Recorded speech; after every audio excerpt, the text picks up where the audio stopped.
yëpp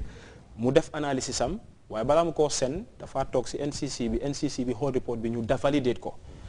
am na very important head of the NCC boobu mooy permanent secretary bi of the Ministry of Finance and Economic Affairs kooku moo nekk the head of the NCC which is the National Coordinating Committee moom moo have overall supervision of the ECOWAS NCC léegi si gàttal am nañ ay press release yu ñu defoon ku xool observer ak di point di nga ko fa gis ñëw nañ tel si radio bi pour wax tuuti ñun ñooy ñan ëllëg dañoo def a formal presentation of ourselves and we will have series of activities yoo xam ne dañ ko faa def waaye du ma def dara lu dul ma bàyyi suñu mbokk bi Jammeh moom tamit mu leeral mbiri tuuti si kàllaama soose. xëy na balaa ñoo dem si Jammeh bëggoon naa laal laaj leen. waaw xëy na bëggu leen rek nit ñi yëg ne yéen a ngi fi. te lii lay lii ngeen nekk. waaw bëggoon ngeen ñoom tam ñu gis ne li ngeen si li ngeen nekk ak li ngeen a def. yéen fi ngeen ko jëmalee. waaw pour ne lan ñun ñëpp suñu njëriñ la. waaw su bëgg ngeen ku nekk lu mu si war a mun a def. mu def ko ci pare mu gis tamit ne lii ñun ñoo ko bokk na du dëgg. wax dëgg loolu mooy mbiri ownership boo doon wax waaw because comme naka la ko waxee ECOWAS dañu am benn vision bu ñu ooyee vision 2020 vision 2020 boobu is linked with lu ñu ooyee di ECOWAS community development programme waaye boobu beneen faana la xëy na suñoo tëj dinañu ko wax because the national committee for the ECOWAS community development programme which is the CDP ñoom ñoo ngi fi toog in fact sax the focal person for the ECOWAS CDP in the Gambia mooy Mr. Sabali Bini who happens to be the director of budget moom xam na bu baax a baax lan mooy CDP bi so léegi comme lu mu wax the moving of the ECOWAS from the ECOWAS of states ay mbootaayi réew to the ECOWAS of people mu wàcce ko si nit yi loolu mooy ownership bi because da nga gis ne nit yi ñoom moom programme bi tey we are going down dañoo dem down gestu si suuf problème yi nit yi ñu ekkati ko si kaw lu ñoo like a bottom up approach waaw léegi si gàttal rek ñun suñu liggéey daal mooy gather the analyze and gather the data ñu present ko gars yi validate ko then ñu send ko comme tey man mi suma rôle I just become a program officer boo xam ne dama facilitate waaw si mbiri xamle bi nii waaw jërëjëf Jammeh ni kumu ngamira amen kumol min be fota follow ngamira ye moyle ando ngamira at least abe nyinya la fana pour ngan at least mandinka bade mandinkol anina bade manika kan moyle la fana yalo kol mamen ka ko le kacha donc pour ka je fana ko at least itol fana dabe nyin ko kono yes abaraka e to nyaala ko comme ya funyame na be mo jang bi pour wala nyinti ko ECOWAS NCC wala mu ECOWAS e bunda mi solo jang e committee mi londi jang pour ka ila ma koy ila to kol mi nyanta kala jang pour ka ma koy ko tamandi now ECOWAS fam comme sabali ya funyame bunda la mi alon ko banku tanni lo le alo na Africa ñin tundo to jam now ñim bunda ñi alo ko ñi mo ñi ne ko pour ka na banko la économie pour que ta ke sutiandi ñola banko la économie pour que ta insafu dal ke climate tani na se sonia ni la fetuna Sénégal wante Sénégal la fetala Mali ase sonia istamuru ko de ke économie basic climate comme ko c'est central bank kilin soto na ko di kilin soto bi alon ko be tamala nay Africa tundo de jam bare pour kanyen ko keno sartol le belare comme fanko le nyande tamala nyame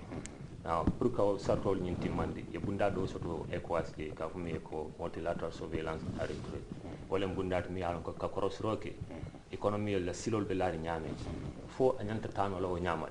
pour kam futandino ni central bank la lefta milo now bunda natana jibe kote ko ni nyati solo bunda ma koy ka economy ni jibe kadi botol safe kam ko de ko kito le pour ka lo ku do ko ni daka sonya wo committee ni wo kan wo mo le serinya bundal min ni beje wala mu central bank ministry of finance mi alon ka marta na banko fanko la ani min marta ministry bundal marta na safaro bunda fana ani bunda ko tamol fana be min yalan ko be na committee nyin kon committee nyin ka na banko la economy nyin asilol bilari nyame ani fana ka kalam tandro ke ECOWAS law directorate la kol be la nyame na bota wala coming na jang wala minti ko soma programme do be sot le workshop o fana be kera pour que mol kalam tan de nyin committee ni a lo do ko mo muneti ya andu be lori mun kam may kam do ko sifal leke anim fana ECOWAS la nyin do ko min be kene pour ka itandi mol la ko comme be silo le kam yalon ko ka central bank kilin sur anim ko di kilin anim fana tol mi fat min be na nyin tundote banko to samira ko komin ko yitemo banko dingolti wala atina nato biamo radio kanja ko mo sutiande komin modo jafo nyame okay I mean ila ko mol nyata no ngamera badi banding ko lani bandika kam moy lal fanan at least dal be tarala ko nyin ko kono because ni kumo ngamera at least lafta pour mo be da yatare nyin ko kono at least pour ka ko doko nyin sonende but coming back to maybe to the English language I would want maybe one of you to maybe expound on maybe some of the functions and roles of maybe the NCC here in the Gambia in particular, and maybe if possible, maybe some of its past activities. Okay, I think I will say something about that. The NCC, the National Coordinating Committees, I think it's important we know what it means actually. The National Coordinating Committee, it's a composition of the direct members of the National Coordinating Committees are comprised of the Director of Research from the Central Bank, and myself, the Director of Macroeconomic Policy, and the Director of Budget, and the Deputy Director, and the other members, and the Bilingual Secretary, and the macroeconomist. Actually, what the NCC does is it's like a council, a council that looks into to validate what the work of the Secretariat has done in terms of the reporting, the quarterly reports that they're supposed to send to the Multilateral Surveillance Department in ECOWAS. So every quarter and every biannual, we look at the reports and validate to make sure. The reason why the composition is made up of various professionals from the various institutions is because those data are actually with the custodian. They are the custodians of those particular data. Like in my unit, I deal with the GFS, which is the Gambia Fiscal Statistics, government fiscal statistics, and you have the central bank who deals with the monetary data and the balance of payment,